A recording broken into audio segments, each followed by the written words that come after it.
Bienvenidos a un nuevo webinar del Grupo de Insuficiencia Cardíaca y Fibrilación Auricular de la SEMI. Mi nombre es Luis Manzano y soy internista del Hospital Ramón y Cajal. El tema relacionado para debatir hoy es de gran interés para todos los facultativos que atienden pacientes con insuficiencia cardíaca y también para nosotros. Es un tema que nos interesa mucho a los internistas. El tópico que vamos a debatir es la insuficiencia cardíaca con fracción de eyección preservada y especialmente los datos que acaban de publicarse, de comunicarse del estudio Paragon tan esperado por todos. Me acompañan para debatir este tema dos compañeros jóvenes, porque son jóvenes todavía, pero con una experiencia consolidada y con gran experticia en el tema y reconocimiento por parte de todos los internistas que nos dedicamos a este tema y también por parte de cardiología y otras especialidades. Me refiero al doctor Jesús Casado. Hola Jesús, me alegro de verte. ¿Qué tal? Y al doctor Pérez Silvestre. El guión que vamos a seguir será, en primer lugar, presentaré yo una breve exposición sobre qué sabemos de la insuficiencia cardíaca preservada, sobre todo dirigida a los datos epidemiológicos. A continuación, Jesús nos hablará de qué medidas, qué herramientas terapéuticas tenemos en este momento. Posteriormente, José Pérez Silvestre nos comentará pormenorizadamente el estudio Paragon y tendremos unos 15 o 20 minutos finales para debatir y discutir. Empezamos con la primera presentación, que es ¿qué sabemos de la insuficiencia cardíaca preservada? Estos son meras puntualizaciones para abrir el debate. La insuficiencia cardíaca con fracción de eyección preservada es un problema médico relativamente reciente. Yo cuando era estudiante no lo estudié y recuerdo la primera vez que me enfrenté a un caso así, que fue en el año, creo recordar en el año 91, en el que atendimos a un paciente en urgencias con una insuficiencia cardíaca de libro y sin embargo luego la fracción de eyección era normal y decíamos, pues no sabemos qué ha pasado. Es decir, no había un conocimiento claro de la enfermedad hasta hace poco tiempo. Entre otras cosas porque son pacientes mayores, no se hacían ecografías, etc. Aquí muestro dos estudios del año 84, uno y otro del año 85, en que por primera vez se empieza a comentar la posibilidad de que haya insuficiencia cardíaca con fracción de eyección preservada. ¿Qué sabemos de la insuficiencia cardíaca con fracción de eyección preservada? Bueno, en primer lugar es tan frecuente como la insuficiencia cardíaca con fracción de eyección reducida. Incluso en algunas poblaciones es mayor. Aquí tenemos un registro, una revisión publicada por McMurray en el Lancet del 2005. En azul están los pacientes que tenían insuficiencia cardíaca con preservada y como pueden comprobar, hay, dependiendo de la edad sobre todo, dependiendo de la edad, en algunos registros representa más del 50%, ya estamos hablando ya en el año 2005, es decir, es un problema muy prevalente. Por eso los internistas tenemos una especial dedicación a este modelo de insuficiencia cardíaca. Aparecen en pacientes con edad avanzada y comorbilidades. Esto es lo más típico de la insuficiencia cardíaca con fracción de eyección preservada. Aquí ponemos, en general con todos los pacientes con insuficiencia cardíaca, pero los preservadas son los que más comorbilidades tienen. Aquí expongo una diapositiva en la que se registran las comorbilidades de los tres modelos. Fíjense que el que más, el polígono en verde es el de la insuficiencia cardíaca con fracción de eyección preservada, es el que más comorbilidades presenta y quiero destacar sobre todo una negativa, que es la isquémica. Los pacientes con preservada tienen menos cardiopatía isquémica, las demás sin duda son superiores. La fisiopatología es compleja. De esto hablará más adelante el doctor Casado de forma un poquito más profunda y hay debates sobre cómo actúan las comorbilidades, sobre los diferentes mecanismos fisiopatológicos, las dianas, es bastante complejo. Esta es una revisión publicada hace ya unos años en la que se asocia la insuficiencia cardíaca con fracción de eyección preservada a través de las comorbilidades con la inflamación vascular. Y todos sabemos que se ha intentado establecer diferentes fenotipos en función de la expresión clínica. Yo no creo mucho en todos estos fenotipos, pero esta es una opinión personal mía. Y yo creo que donde tenemos que ir es, más que a la expresión clínica, a la causa, al mecanismo patogénico de la enfermedad. El diagnóstico, ¿qué vamos a decir? El diagnóstico es incierto muchas veces. Ahora, afortunadamente, tenemos unas guías, una referencia que nos permite estimar de forma más precisa la posibilidad de insuficiencia cardíaca con fracción de eyección preservada. La reducida era muy fácil, una fracción de eyección menor del 40% y con signos y síntomas. Sin embargo, todos sabemos lo difícil que es en este tipo de pacientes que son mayores, que son obesos, la dificultad en la interpretación de los datos clínicos. Los datos clínicos no tienen sensibilidad, no tienen especificidad suficiente para poder establecer el diagnóstico. Se necesita los péptidos natriuréticos y se necesita también comprobar que existe alteración estructural ventricular o auricular. ¿Y qué hay que decir de las evidencias terapéuticas? Pues no tenemos evidencias firmes. Esta es una gran decepción que hemos tenido a lo largo de muchos años. Los ensayos clínicos que se han presentado, el CHAR, el perindopril, con candesartán, perindopril, irbesartán, el TOCA ya conocemos que hubo una cierta diferencia, pero al final ninguno de ellos ha cambiado la práctica clínica realmente. Y bueno, de ahí el interés que ha suscitado el Paragon, que después lo comentaremos. Bien, y en función de las evidencias terapéuticas que se han podido acumular a lo largo de estos años, ¿cuál es el tratamiento? Pues el tratamiento es tratar la hipertensión arterial, tratar la frecuencia cardíaca, tratar la congestión, es decir, solamente datos genéricos, pero no tenemos medicamentos que aborden la disfunción propiamente dicha. No hay ningún tratamiento de base que haya demostrado beneficios. Son manejo de las complicaciones y de los factores de riesgo vascular, fundamentalmente. Esta diapositiva la traigo porque, aunque sabemos que la insuficiencia cardíaca con fracción de eyección preservada a consecuencia de las comorbilidades tiene las causas de muerte predominantes o en gran medida mayores que en la reducida son no vasculares, como aquí podemos comprobar, el 38,2% de los pacientes con preservada se murieron por causas no cardiovasculares por las comorbilidades, pero sin embargo también se mueren por insuficiencia cardíaca, un 39,3%. Y por muerte súbita un 13%. Es decir, que a pesar de tener comorbilidades y la causa de muerte ser en muchas ocasiones no cardiovascular, sigue predominando la causa cardiovascular. Bien, todo este problema que supone la insuficiencia cardíaca con fracción de eyección preservada ha hecho que muy probablemente sea la causa por la cual la mortalidad por insuficiencia cardíaca no está disminuyendo. Aquí en este registro de la Sociedad Española de Cardiología se puede ver cómo, a diferencia de la mortalidad por causas cerebrovasculares, que es la línea roja, va disminuyendo, y por causas coronarias también va disminuyendo la línea azul, sin embargo la línea amarilla o naranja va aumentando. ¿Y qué pasa con las hospitalizaciones? Pues idem de lo mismo. Van disminuyendo las reducidas por el tratamiento efectivo que hay para este modelo de insuficiencia cardíaca, pero sin embargo va aumentando las hospitalizaciones por insuficiencia cardíaca y fracción de eyección preservada.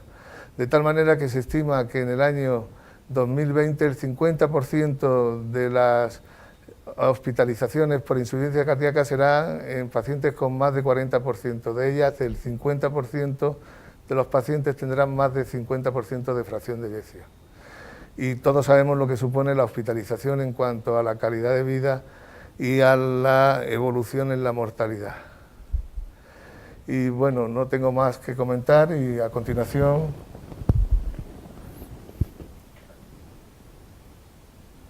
Pasamos al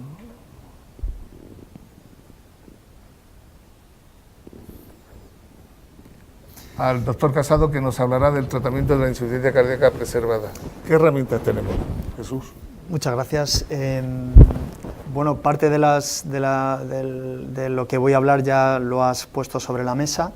Centraremos la atención precisamente en qué podemos hacer hoy en día con las herramientas que tenemos, hasta lo que es los resultados del estudio Paragon. ¿Qué teníamos hasta ahora?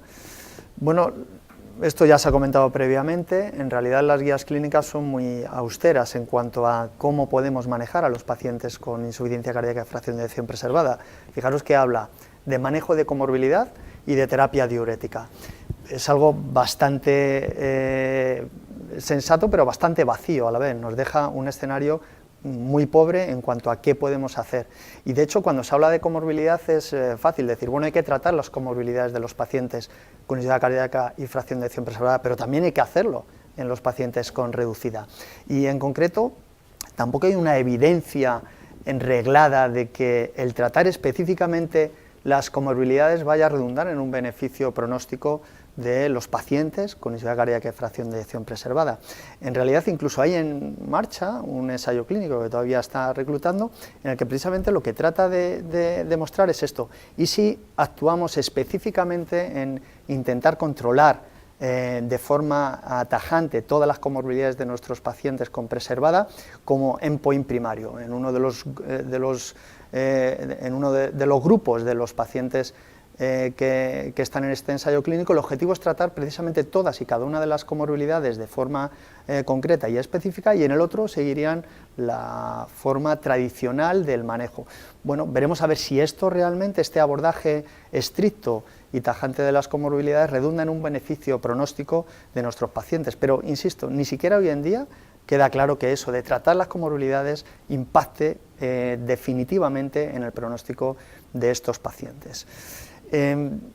Y es que tenemos pocas herramientas en cuanto a evidencia que nos diga qué hacer. Si nos fijamos en esta diapositiva, los ensayos clínicos que se han ido desarrollando a lo largo de los últimos años han centrado su atención fundamentalmente en deprimida y en el ámbito de la estabilidad, en el manejo ambulatorio. Y sin embargo, pues últimamente, si es verdad, y en la columna azul, en la franja azul es donde se ve, ha aumentado algo la investigación en insuficiencia cardíaca en fracción de eyección preservada, pero estamos lejos todavía de llegar a esa cantidad de ensayos clínicos que se desarrollan en otros escenarios. Y esta es a grandes rasgos la realidad que tenemos hoy en día. Todo lo que se ha investigado al respecto con todas las moléculas o esquemas terapéuticos no necesariamente farmacológicos que se han investigado en la preservada, pues han sido un fracaso. Fijaros que probablemente lo único que realmente es positivo de forma significativa es la terapia con ejercicio en estos pacientes, y los estudios previamente con sacubitril o valsartán del Paramount, que es un fase 2, en el que se demostró que mejoraba los niveles de péptidos natriuréticos. El resto de estudios, tanto fase 2 como fase 3, pues vemos que han sido, nos han defraudado bastante y nos han dejado a una terapia huérfana de tratamiento farmacológico. Esto en cuanto a ensayos clínicos, como estudios pivotales con todas estas moléculas. Pero bueno, también sabemos que hay otra forma de obtener información, aunque de una forma un poquito más periférica, de cómo funcionan todas estas moléculas testadas en los ensayos pivotales en nuestros pacientes, y esto es utilizando esta especie de retroscopio de los metaanálisis. Cuando hacemos un metaanálisis en buenas condiciones, y esto es un ejemplo de ello, publicado en el 2017, bueno, se podría inducir a pensar que realmente no es un escenario tan desastroso, porque, por ejemplo, los beta-bloqueantes en estos pacientes sí que podrían tener cierto papel en mejorar la mortalidad global de nuestros pacientes, y lo mismo sucede en la mortalidad cardiovascular. Y si centramos la atención en qué pasa con las hospitalizaciones por descompensación de insuficiencia cardíaca, aquí el abanico se abre más, y además de los beta-bloqueantes, otros grupos terapéuticos como son los ARA2 o los antialdosterónicos podrían tener cierto papel, según este metaanálisis, en el tratamiento de nuestros pacientes. Bueno, esto no deja de ser una deducción que no podemos aseverar de forma tajante, porque es un metaanálisis, y bueno, la realidad, nos guste o no, es que hoy en día, como decía, pues tenemos un tratamiento inexistente para nuestros pacientes con preservada, que como ya bien ha dicho el doctor Luis Manzano, implica una actividad en nuestras áreas de medicina interna tremenda. Es el grueso de nuestros pacientes con insuficiencia cardíaca y es frustrante la realidad que tenemos delante, que es no poder tener el respaldo científico y la evidencia suficiente de una determinada molécula que podamos utilizar con garantía de que estamos haciendo las cosas bien y con seguridad. Pero también podríamos deducir, bueno, ¿y los ensayos clínicos que se han hecho hasta ahora en la insuficiencia cardíaca con fracción de eyección preservada han fracasado de verdad porque las moléculas no funcionan o hay algo más? Bueno, todos lo sabemos, realmente muchas veces nos quedan dudas de que estos pacientes tuvieran insuficiencia cardíaca realmente. Y esto es obvio de decir, porque es que sabemos que a lo largo del tiempo los criterios diagnósticos de esta entidad han ido variando. Por lo tanto, pues, ensayos clínicos que se hicieron hace 8 años en insuficiencia cardíaca con fracción de eyección preservada podían utilizar unos criterios diagnósticos para esta entidad que hoy en día están obsoletos, y sabemos que probablemente al no cumplir esos criterios aquellos pacientes, una gran parte de esos pacientes ni siquiera tenían esta enfermedad. Afortunadamente ahora tenemos unos criterios mucho más estrictos, probablemente cambien a lo largo del tiempo, porque esto, por desgracia, nos quedan muchas preguntas que responder en cuanto a la fisiopatología y la etiopatogenia de esta enfermedad, pero hoy en día probablemente son criterios más certeros de los que eran en la antigüedad. Y de hecho, cuando hacemos un análisis de cuáles eran los criterios que utilizaban todos o gran parte de los ensayos clínicos, de los ensayos clínicos más contundentes con las diferentes moléculas hasta ahora, pues vemos que la inmensa mayoría de los ensayos no cumplían con los criterios clínicos que hoy en día debe de cumplir todo paciente que diagnostiquemos con insuficiencia cardíaca de fracción de eyección preservada. Fijaros que la mayoría utilizaban signos y síntomas, excepto el senior, porque en realidad el senior tampoco fue un ensayo clínico diseñado para pacientes con preservada, fue un ensayo clínico donde entraban pacientes que o bien habían tenido ingresos previos por insuficiencia cardíaca o tenían síntomas típicos de insuficiencia, o tenían ingresos previos por insuficiencia cardíaca, una fracción de eyección por debajo del 35%, pero no era necesario ni siquiera que tuvieran signos y síntomas de insuficiencia cardíaca. La fracción de eyección con la que se entendía que estaba preservada también ha variado a lo largo del tiempo.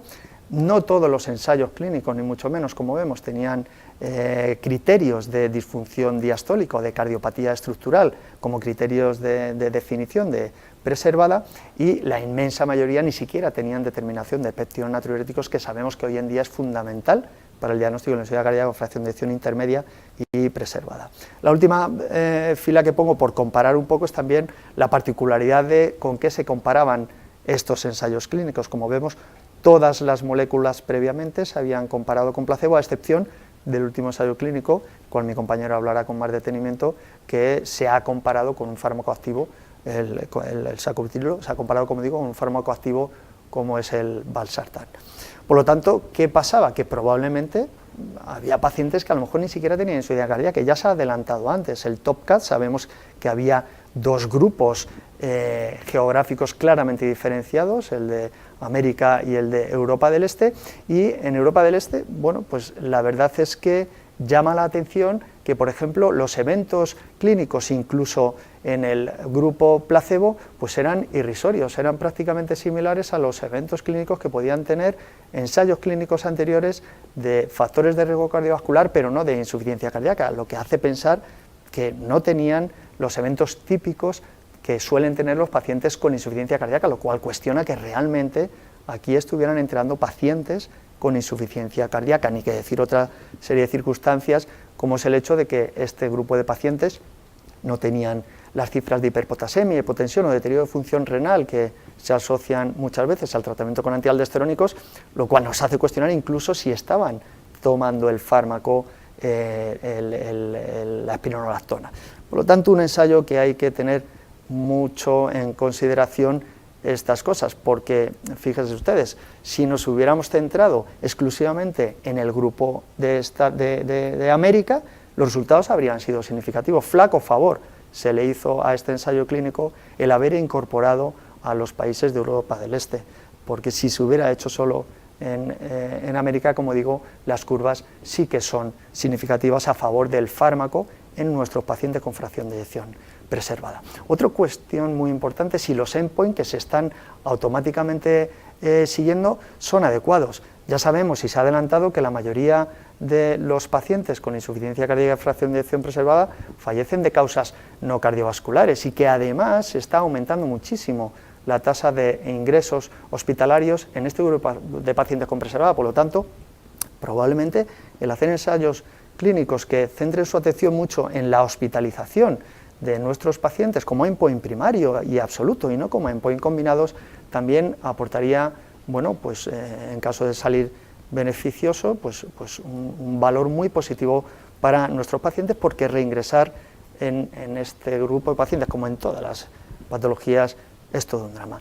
Otra reflexión que hay que hacer es si habría que redefinir la fracción de eyección objetivo, porque como vemos en ensayos previos, como puede ser el TOPCAT, en pacientes que estaban con los grados de fracción de eyección más bajos, de 60% para abajo, pues sí que se obtenía beneficio. Y en el CHARM, por ejemplo, pasaba lo mismo, en grados de fracción de eyección entre el 40 y el 49% también se obtenía beneficio con la molécula. Por lo tanto, estos grupos de pacientes de fracción de eyección intermedia y hasta el 55, incluso 60%, puede que se pudieran beneficiar de estas moléculas, y probablemente algo de esto también hablaremos después en los resultados del Paragón, porque también ha habido información en este sentido. Y por último, ¿realmente podemos decir que la insuficiencia cardíaca con fracción de eyección preservada es una entidad propia o es parte de un síndrome mucho más complejo?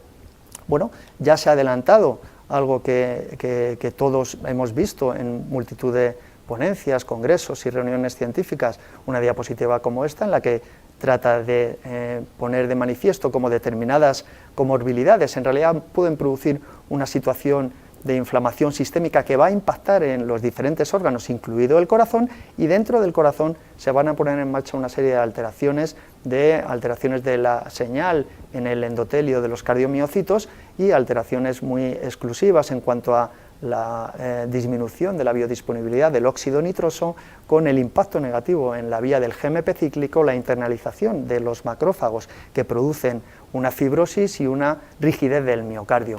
Bueno, pues todo esto es un escenario mucho más complejo de lo que a priori uno esperaría pensar, y por lo tanto hay que salir de esta cardiocentricidad que muchas veces arrastramos de la insuficiencia cardíaca con la fracción de eyección reducida. ¿Y cómo podríamos actuar desde un punto de vista más global? Bueno, pues a lo mejor a nivel de la inflamación sistémica sabemos que las estatinas pueden reducir esta inflamación, y de hecho en estudios observacionales de registros, por ejemplo este es un registro sueco, se ve que en pacientes con insuficiencia cardíaca y fracción de eyección preservada el hecho de tomar estatinas puede beneficiar el pronóstico de nuestros pacientes, y hay otros estudios observacionales como es este en la misma línea desarrollado en Estados Unidos.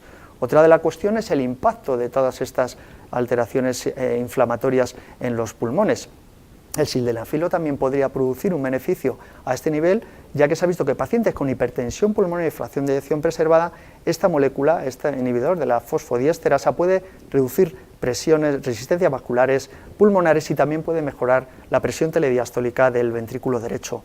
Sabemos que a nivel del músculo estriado también esta afectación inflamatoria sistémica produce disfunción, y el ejercicio ha demostrado mejorar pues tanto parámetros de volúmenes auriculares como consumo pico de oxígeno, incluso en estudios muy recientes en los que se ha visto que el ejercicio en estos pacientes mejora las presiones telediastólicas del ventrículo izquierdo, las presiones de llenado. Y finalmente en el corazón, como ya hemos dicho, cómo afecta a nivel del corazón todas estas afectaciones inflamatorias, y aquí el sacubitril valsartán por la vía de la elevación de peptidonatriuréticos puede beneficiar a la vía del GMP cíclico. Otras moléculas como el vericiguato, que afecta aumentando a la vía de la guaniliato ciclasa, y el sildenafilo, aquí en pacientes que no tienen hipertensión pulmonar no parece que hayan funcionado, y la espironolactona con sus mecanismos antifibróticos sí que parece, y los resultados del TOPCAT lo refrendan, que podría tener cierto papel. Y finalmente la afectación del riñón, donde obviamente volvemos a recurrir a nuestros clásicos diuréticos como única oportunidad que tenemos para mejorar la congestión, reducir la congestión de los pacientes, pero también sabemos, por ejemplo, por datos previos del ensayo fase 2 para MUC, que el sacubitril o valsartán puede preservar la función renal de estos pacientes. Ya estoy acabando y esto es una especie de reflexión futuro. Yo creo que lo que tenemos que hacer es ampliar nuestra visión y poner en funcionamiento estrategias en cada uno de estos escenarios complejos e interaccionados entre sí que tenemos funcionando en los pacientes con insuficiencia cardíaca y fracción de eyección preservada. Y gente del calibre de Milton Packer opina precisamente este tipo de cosas, y desde luego es algo que hay que tener en cuenta. ¿Por qué no utilizar diferentes estrategias combinadas? En este sentido, fármacos como los inhibidores de la neprilisina, antialdosterónicos o los propios ISGLT2, que sabemos ahora el papel que están jugando nuestros pacientes, de forma sinérgica podrían ir apagando estos fuegos que están generados a diferentes niveles y de una forma conjunta poder utilizar una terapia más global de nuestros pacientes, porque creo que esa visión global es la que necesitamos. Muchas gracias. Muy bien, Jesús, magnífica exposición, muy buena. Bueno, vamos al meollo de la reunión, los resultados del paro. Venga, José. Bueno, en primer lugar, es un placer compartir mesa con vosotros dos. Agradecer a la SEMI y al Grupo de Insuficiencia Cardíaca el poder permitirme hablar del ensayo, y a Novartis por facilitar la webinar. Bueno, como bien ha dicho Luis, voy a intentar desgranar los datos del ensayo clínico Paragon. Fue el ensayo, digamos, uno de los ensayos que más expectativas provocó en el último europeo de cardiología en París, pero bueno, esa expectación nos dejó un poco helados a todos cuando recibimos los resultados. El ensayo fue publicado el mismo domingo en el New England. Es un ensayo clínico, doble ciego, aleatorizado, randomizado, en el que comparaba sacubitril/valsartán con valsartán en pacientes con fracción de eyección preservada. Es un estudio, como he dicho, multicéntrico, que incluye muchísimos pacientes, sobre todo en Europa. Llama la atención también que España es el segundo país europeo que más pacientes y centros reclutó a nivel mundial. Y ya centrándonos en el diseño del estudio, como he dicho, es un estudio randomizado, doble ciego, con tanto el comparador como el principio activo eran principios activos, se comparaba sacubitril con valsartán. Había un periodo de screening previo y luego había un periodo de running donde los pacientes se les prescribía tanto valsartán como sacubitril/valsartán para ver la seguridad y la tolerabilidad a los fármacos. Una vez habían superado ese periodo de running, ya se randomizaba o a la rama de sacubitril/valsartán a 200 miligramos, dos veces al día, o valsartán 160 dos veces al día. Hay que decir que el valsartán del grupo del sacubitril/valsartán, las dosis farmacocinéticamente y farmacodinámicamente eran similares a las dosis de 160 miligramos dos veces al día. Era un ensayo, un event-driven trial, quiere decir que era hasta un número de eventos, se hacía digamos, el seguimiento de los enfermos hasta que aparecía un número determinado de eventos. Los criterios de inclusión que se utilizaron para el ensayo fueron pacientes mayores de 50 años, que hubieran dado consentimiento informado, que estuvieran en NIHA 2-4, que estuvieran con una FEBI por encima del 45%, realizada tanto en el momento de la selección para el ensayo como en los 6 meses previos a la inclusión, que estuviera en tratamiento diurético los 30 días previos y que tuviera una anomalía estructural cardíaca diagnosticada por ecocardiografía, ya fuera una dilatación de la aurícula izquierda o una hipertrofia de la ventrícula izquierda. Además, con uno de los siguientes criterios: que el paciente hubiera hospitalizado por insuficiencia cardíaca con unos valores de péptidos, como veis, entre 200 si no tuviera FA, o por encima de 600 cuando hubiera FA, o que el paciente no hubiera ingresado pero que presentara unos péptidos por encima de 300 sin fibrilación auricular o por encima de 900 con fibrilación auricular. Como criterios de exclusión, recordar que ningún paciente que hubiera estado por debajo de 40% de fracción de eyección podía entrar en el estudio, es decir, que hubiera estado una reducida recuperada no se podía incluir en el estudio, que estuvieran filtrados por debajo de 30 tampoco podían incluir en el estudio, y hiperpotasemias por encima de 5,2 tampoco se podrían incluir los pacientes en el ensayo clínico. Los objetivos Hubo un objetivo primario, era un objetivo combinado de reducción, ya sea de primera hospitalización o recurrente por insuficiencia cardíaca y muerte por cualquier causa cardiovascular, y unos objetivos secundarios, objetivos que yo pienso que son importantes, como es cambios en la calidad de vida realizados con el cuestionario de Kansas City, cambios en la NIJA, disminución de mortalidad por cualquier causa, y luego un compuesto, digamos, renal, donde se incluía disminución de la tasa de filtración glomerular estimada mayor del 50%, un desarrollo de una enfermedad renal terminal o mortalidad por insuficiencia renal. Se incluyeron alrededor de 10.359 pacientes. En la fase de screening hubo alrededor de un 40% de fallos, muchos porque no cumplían los niveles de péptidos. Una vez en la fase de running también se cayeron alrededor de 500 pacientes por más o menos por efectos adversos por la hipotensión que no toleraban el fármaco, y definitivamente se randomizan unos 4.822 pacientes, 2.419 en la rama de sacubitril valsartán y 2.403 en la rama de valsartán. Las características basales del estudio, los pacientes eran similares, excepto en un parámetro que luego reseñaré, y me gustaría remarcar diferentes parámetros de las características basales. Como son, eran pacientes más mayores, más parecidos a los que vemos nosotros en nuestra práctica habitual, en diferencia al Paradigm, que estaban alrededor de 61 o 62 años, aquí están alrededor de los 72 años. Hay más porcentaje de mujeres, es de los ensayos clínicos que digamos que está muy bien balanceado el sexo. Normalmente las mujeres entran poco en los ensayos clínicos, aquí hay un 50%. Predomina la raza blanca y, como he dicho, predomina los pacientes europeos.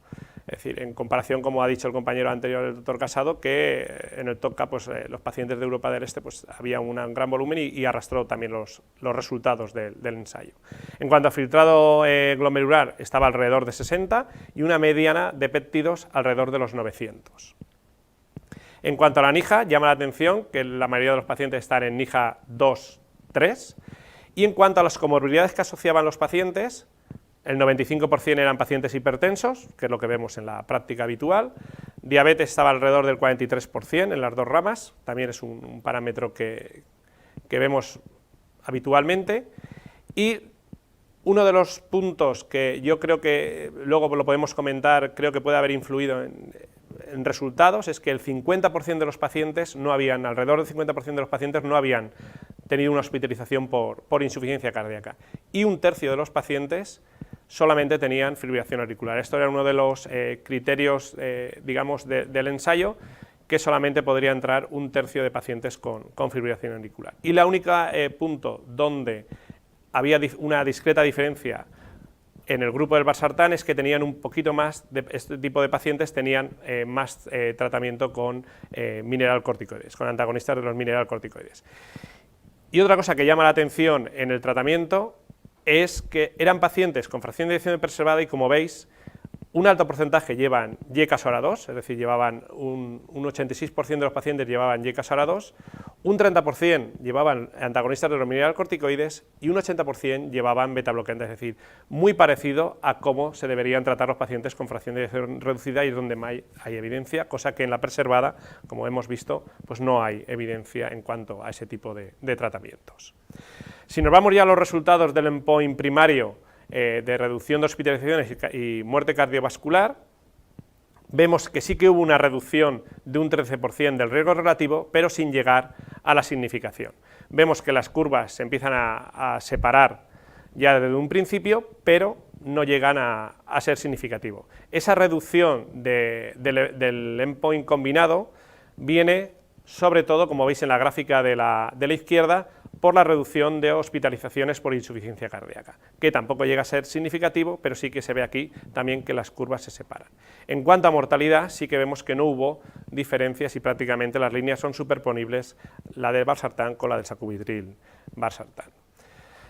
Si nos vamos a los objetivos secundarios, vemos que en cuanto a la NIJA hay una mejoría de la NIJA a los 8 meses, hay una mejoría de los parámetros de calidad de vida con la escala de Kansas City, Y en cuanto al deterioro de función renal, el compuesto que he comentado de deterioro de filtrado glomerular, muerte por insuficiencia renal o evoluciona a insuficiencia renal terminal, vemos que el sacubitril/valsartán es protector en comparación con el valsartán. Como hemos comentado, igual que no ha habido diferencias en cuanto a la mortalidad cardiovascular, en cuanto a la mortalidad por todas las causas, tampoco hubo diferencias.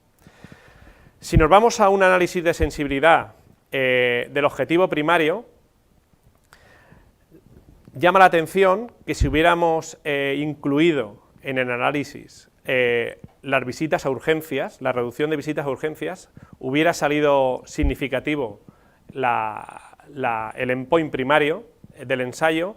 Y otro dato importante es que si los eventos, y remarco, los investigadores eran doble ciegos, si los eventos que remarcaban los investigadores como eventos se hubieran analizado, la tercera línea, el estudio, también hubiera salido significativo. Bueno, son datos curiosos, pero bueno, datos a tener en cuenta. Si nos vamos a un análisis de subgrupos, pues bueno, remarcar que si nos vamos a las mujeres blancas y que estén alrededor de 57 FeVi o menos, son un subgrupo de pacientes que sí que se veía significación en la reducción del endpoint primario. Es un análisis de subgrupos, todos sabemos el valor que esto pueda tener, pero bueno, es una manera de ver dónde pueden estar, digamos, el gap de pacientes que se podrían beneficiar del tratamiento. Si nos vamos a la FeVi, como he dicho, pues bueno, pues la segunda línea, alrededor de 50-57 es donde más beneficio tendrían los pacientes tratados con el sacubitril/valsartán en comparación con el valsartán. Si nos vamos a los eventos adversos, bueno, pues algo que ya se veía en el Paradigm, el sacubitril/valsartán por la inhibición dual produce más hipotensión que el grupo de valsartán, pero no producía mayores ingresos o mayores problemas como pasó en el Paradigm, y luego nos aporta un beneficio desde el punto de vista renal y de hiperpotasemias de beneficio protector en comparación con el grupo de valsartán. Sí que hubo más episodios de angioedemas, pero ninguno de ellos sin producir una mortalidad en comparación con el valsartán. Es un fármaco relativamente seguro en pacientes con fracción de eyección preservada. Y no hubo diferencias en cuanto a la discontinuación del fármaco, ya sea por mortalidad o por efectos adversos, no hubo diferencias entre los dos grupos en cuanto a la discontinuación del fármaco. Por tanto, para concluir, los pacientes con insuficiencia cardíaca con fracción de eyección preservada, el sacubitril/valsartán reduce un 13% el objetivo primario, sin alcanzar la significación estadística, principalmente a expensas de reducción por hospitalizaciones por insuficiencia cardíaca. Tanto los síntomas como la calidad de vida, la función renal mejora con el sacubitril/valsartán. Es un fármaco seguro en la fracción de eyección preservada, igual que pasa en la fracción de eyección reducida. Los análisis de subgrupos parecen mayor beneficio en mujeres y con FeVi alrededor del 57% o un poco menos. También se vio, aunque no salía significativo, que los pacientes que llevaban espironolactona también iban mejor que los pacientes que no la llevaban. Y luego, pues bueno, una duda que se nos queda ahí, beneficio en intermedia, es un grupo de transición, bueno, ahora luego lo podemos comentar en el debate, pero bueno, dejamos esto en abierto. Yo pienso que antes del Paragon estábamos totalmente oscuros y pensábamos que nos iba a aportar una luz. Como he dicho, nos quedamos un poco helados después del resultado.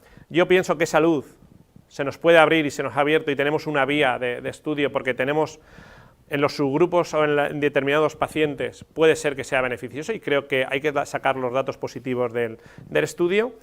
Y desde el grupo de comunicación, desde la parte de comunicación del grupo de insuficiencia cardíaca y fibrilación auricular de la SEMI, mandamos una pregunta en Twitter para testar un poco el parecer de los compañeros que manejan este tipo de patología. Y bueno, preguntamos cuál crees que es el papel del sacubitril/valsartán con insuficiencia cardíaca con fracción de eyección preservada a partir de los resultados del ensayo Paragon. Dimos 4 posibles contestaciones, ninguno. Como he comentado, el beneficio en mujeres y FeVi por debajo de 57, beneficio en calidad de vida, necesita el ensayo un subgrupo, necesitamos ensayos en el subgrupo este de mujeres y FEBI por alrededor de 57. A día de hoy había 180 votos, es decir, esto lo he cogido un poquito antes de venir. Y bueno, estos son los resultados. Como veis, hay muchísima variabilidad. Prácticamente, salvo la última contestación que necesitamos ensayos de subgrupos, prácticamente pues, hay mucha discusión, mucha controversia en la contestación a lo que nos ha aportado el ensayo Paragon. Y con esto, pues, muchísimas gracias.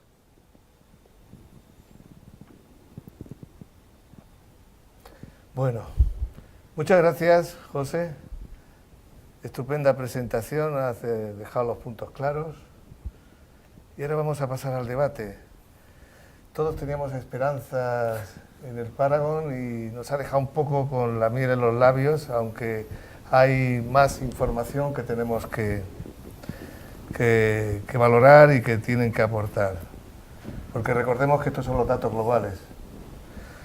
Bien, hay algunas preguntas que tengo aquí para vosotros, algunas las he hecho yo, otras son de compañeros. Me gustaría que hablásemos sobre el tema del placebo. ¿Por qué no se comparó con placebo? ¿Por qué en los otros ensayos clínicos el comparador fue el placebo y aquí no? ¿Podría haber eso modificado los resultados? Hombre, no. Es decir, imagínate que valsartán tiene un cierto beneficio, pero valsartán más nesiritide tiene un beneficio superior. Yo creo que, tal como hemos visto las características basales del ensayo, el 90% de los enfermos llevaban YKS-2 en el tratamiento, eran pacientes hipertensos, y creo que no se les podía retirar deben estar tratados. Yo creo que éticamente el comité ético no lo hubiera pasado. Sí que es verdad que probablemente si se hubieran comparado con placebo hubieran salido a lo mejor probablemente positivos los resultados, pero eso es a toro pasado. Es decir, yo creo que el ensayo en ese sentido sí que está bien diseñado, porque eran, como todos sabemos, los pacientes con preservada. Yo no conozco ningún paciente con preservada que no sea hipertenso, y el paciente con hipertensión debe llevar tratamiento para la hipertensión. Bueno, pero hay más antihipertensivos. Sí, pero bueno, se consideró el valsartán, se podía haber considerado un YECA, y creo que probablemente pues tampoco hubiera habido mucha diferencia en el resultado del ensayo. ¿Cómo crees que se valorará el tema de esta pregunta va dirigida a Jesús, porque aunque casi todas son relacionadas con el Paragon, vamos a ir debatiéndolo todos porque todos lo conocemos. ¿Cómo crees que en un futuro se contemplará la disminución, la valoración de la fracción de eyección en cuanto a tratamiento con sacubitril o valsartán?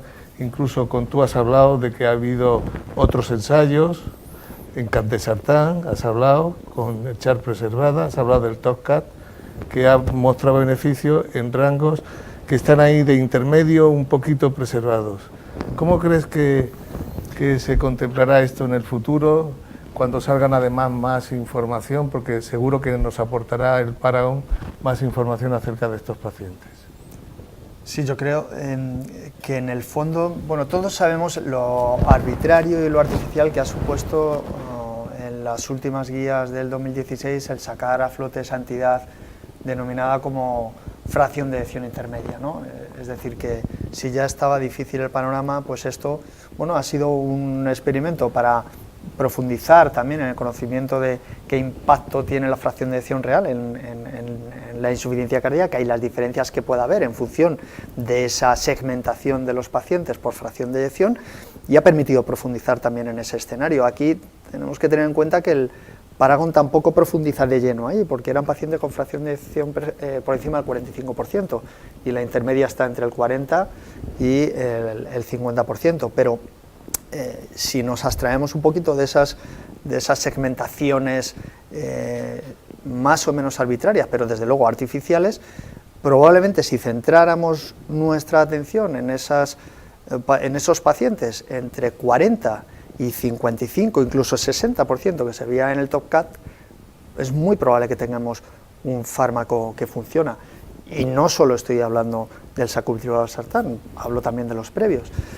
Y la reflexión es, ¿cuántos pacientes realmente tenemos en nuestra práctica clínica habitual etiquetados como preservada, desahuciados de tratamiento y que podrían tener un tratamiento eficaz si nos centráramos entre el 45 incluso y el 55%? Yo creo que con la epidemia de fracción de eyección preservada que tenemos en medicina interna, hablaríamos de miles de pacientes que probablemente se podrían beneficiar de un fármaco que, si analizamos en profundidad, en ese escenario es útil. Por lo tanto, no estamos hablando de 100, 200, 400 pacientes, muchísima gente se podría beneficiar. De hecho, el porcentaje de pacientes en el Paragon con menos del 57% fue el 52% de la muestra. O sea, estamos hablando de una población muy importante. En ese sentido, probablemente, pues esto, como decía José, es que el tener un pensamiento,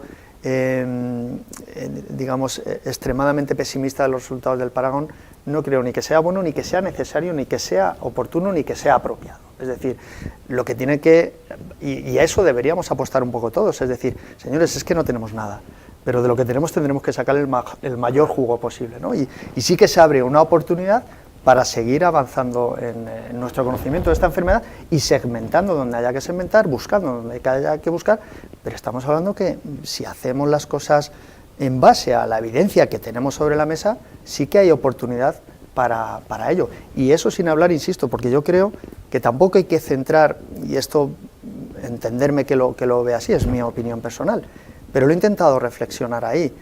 El mundo de la insuficiencia cardíaca con fracción de eyección preservada es tan complejo, pero con tantos frentes abiertos, que depositar nuestra esperanza en que una sola molécula pueda apagar el incendio que tenemos delante es demasiado optimista. Probablemente tendremos que hacer un abordaje muy global, con diferentes moléculas, en las cuales el sacubitrilo, sin ninguna duda, tiene un gran papel. De hecho, en la reducida también hay varias moléculas.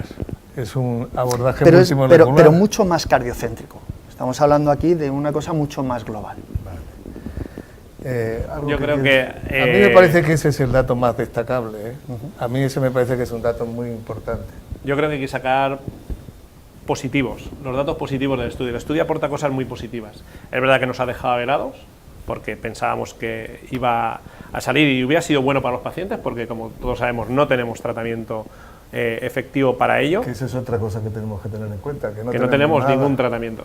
Vemos que sí que nos aportaba beneficio en cuanto a reducciones, que se ha comparado con un principio activo, no se ha comparado con placebo, como bien me has preguntado. Es decir, que se está comparando ya con un fármaco que inhibe el sistema renina-angiotensina y que en esos pacientes hipertensos ya te aporta su beneficio. Y estoy con Jesús, es decir, vale que la FEBI están ahí los pacientes que se llevan beneficio, pero no nos tenemos que centrar solamente en la FEBI. El paciente con preservada es mucho más que el corazón. Tenemos el riñón mal, tenemos pacientes obesos, tenemos pacientes diabéticos, es decir, tenemos un montón de cosas alrededor que probablemente con una sola molécula no vayamos a conseguir. Aquí probablemente tendría a lo mejor un papel también importante los ISGLT2. Muy bien. Vamos a hablar, si os parece bien, acerca de los criterios de inclusión y la forma de adjudicar los endpoints y cuáles fueron los endpoints. Yo siempre me ha quedado la duda, ¿por qué no se metió de 40 a 45? Porque a lo mejor, habiendo incluido ese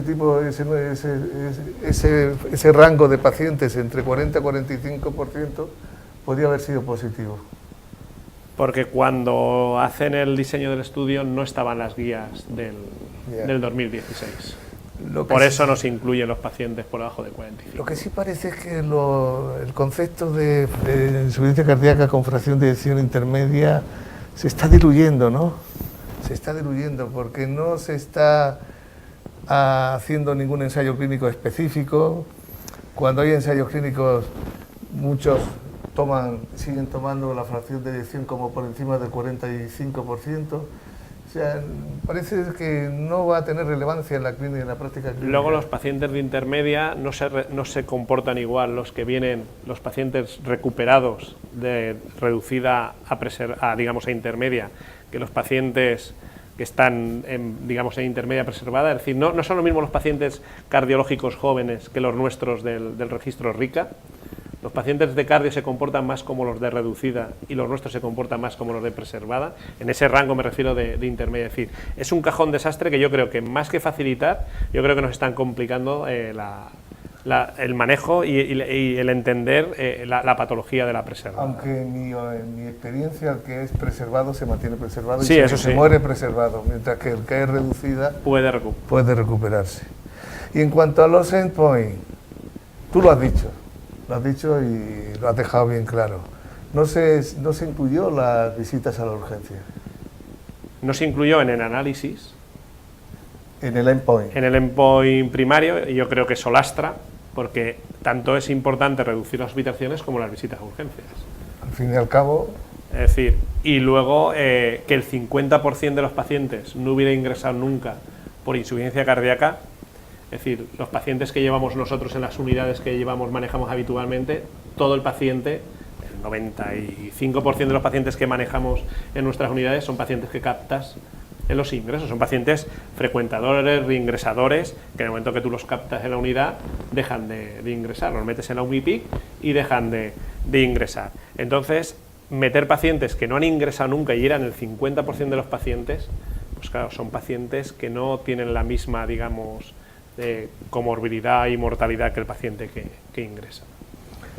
Incluso la adjudicación de los eventos por los investigadores fue positiva. Si se hubieran valorado los eventos como también valoraban los investigadores, también hubiera salido el análisis. El análisis positivo. Y tenemos que tener en cuenta que la significación estuvo ahí justo en el límite. Bueno, hay que valorar que el ensayo ha sido en eso riguroso y ha considerado los eventos como ellos marcaron y no como los eventos como los consideraba el investigador principal. Y hay que recordar que el investigador principal estaba ciego al fármaco. De hecho, Solomon, yo estuve en varias presentaciones de Solomon en el Congreso de París y comentó que con 7 eventos más hubiera salido positivo. Esa fue la diferencia. Esa es, bueno, pues la arbitrariedad también que tiene la significación estadística, pero evidentemente es lo que hay.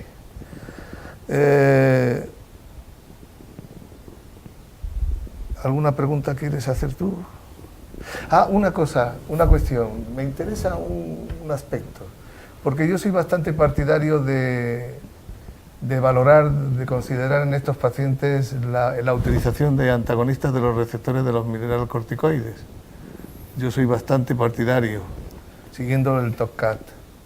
Entonces he visto, sorprendentemente, aunque en el análisis multivariable ese subgrupo de pacientes no salió significativo, pero que el beneficio es mayor en los pacientes que tomaban antagonistas de los receptores de los mineralocorticoides, que fueron aproximadamente un 25% de los... ¿Cómo interpretas eso? De hecho, en tus conclusiones ahí la has incluido también, José. Bueno, esta te lo voy a hacer yo a ti. Y José lleva mucho tiempo hablando. Bueno, eso lo único que hace, en el fondo, es refrendar un poco la hipótesis que estamos poniendo sobre la mesa, es decir, el abordaje multifactorial de esta entidad, pues yo creo que es el camino a seguir. Cuando tenemos a nuestra disposición herramientas que funcionan mejor cuando las utilizamos en conjunto. Y eso pues me parece así de obvio. La pregunta es, ¿y si además de antialdosterónicos utilizan sistemáticamente todos estatinas, les metemos en un programa de ejercicio, utilizan ISGLT2, utilizan sildenafilo en caso de que haya hipertensión pulmonar, y si hacemos un equipo, un combo de tratamiento de verdad a nuestros pacientes? Tú estás ahí con tu combo. Bueno. Lo que no hay ninguna duda, José, es de la seguridad del fármaco. Bueno, viene a refrendar lo que ya sabemos del Paradigm, ¿no? Yo creo que refrenda el Paradigm, refrenda el Pioneer, todos los estudios que se están haciendo con el fármaco, tanto en preservada, es un fármaco seguro en comparación tanto con los YECAS como con los ARADOS. Mejor desde el punto de vista renal, mejor desde el punto de vista de las hiperpotasemias. Sí que es verdad que produce más hipotensiones, pero bueno, es porque produce una inhibición mayor, es decir, una inhibición dual. Y en el Paradigm no hubo más casos, no hubo diferencias en cuanto a angioedema. En este sí que hay más casos de angioedema, pero que no llevaron una mayor mortalidad ni mayor problema, salvo que la producción De del hecho, angioedema. hubo menos porcentajes de suspensión de tratamiento. Fue similar, la suspensión del tratamiento fue similar en ambos ramas, en ambos grupos. Es decir, es un fármaco seguro, pero que bueno, ya habíamos visto en reducida y en preservada también es un fármaco seguro. Bueno, yo creo que ya estamos prácticamente fuera de tiempo. No sé si queréis hacer alguna puntualización más. No, yo simplemente lo que he comentado, creo que teníamos un panorama negro, estábamos muy expectantes a que el fármaco saliera bien por el beneficio de los pacientes. Nos quedamos un poco helados porque cuando ver los resultados pues pensabas que iba a salir, y lo que hay que ver es el lado positivo del estudio, y esto nos abre nuevos caminos, como he acabado. Es decir, seguimos en una situación, digamos, no es la idónea, no es el escenario ideal que todos pensábamos, pero creo que tenemos que sacar los datos positivos del estudio, que los tiene muchos, e intentar con ello buscar el grupo de pacientes que se pueda beneficiar, como bien ha dicho Jesús, y hacer una visión más amplia de todas las comorbilidades que llevan estos pacientes, que estamos delante de pacientes complejos, ya no solamente en el diagnóstico, sino en el manejo, porque cada paciente con preservada lleva muchísimas comorbilidades asociadas y nos complica muchas veces el tratamiento, y se lleva probablemente muchos fármacos por delante de los ensayos. Jesús.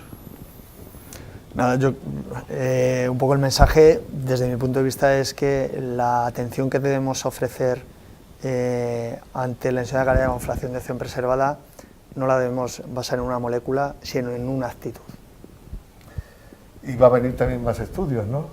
Tendremos más información, no solamente más subestudios del propio Paragon, sino 2 o 3 ensayos, o hay sobre todo 2, uno el Paralar y otro el Paraglide. Bueno, pues ya no me queda más que terminar. Sí quisiera hacer una consideración, decir que estamos hablando solamente de preservada, que en la reducida está claro el papel que tiene sacubitrilo/valsartán. Además hubo un estudio que se comunicó en el Congreso de París, que fue el PROOF, y demostró cómo mejora el remodelamiento, lo invierte el remodelado cardíaco. Y nada más, decir que en las próximas fechas tendremos más información, habrá más estudios y podremos aclarar más todos estos puntos que han quedado no totalmente aclarados. Yo, si se me permite, sigo pensando en la fracción de eyección por debajo de 50 al 55%. Esa es mi opinión. Bueno, pues nada más. Muchas gracias, gracias a la SEMI y gracias también a Novartis por habernos permitido desarrollar este webinar. Muchas gracias a todos. Gracias, Jesús. Gracias. Gracias.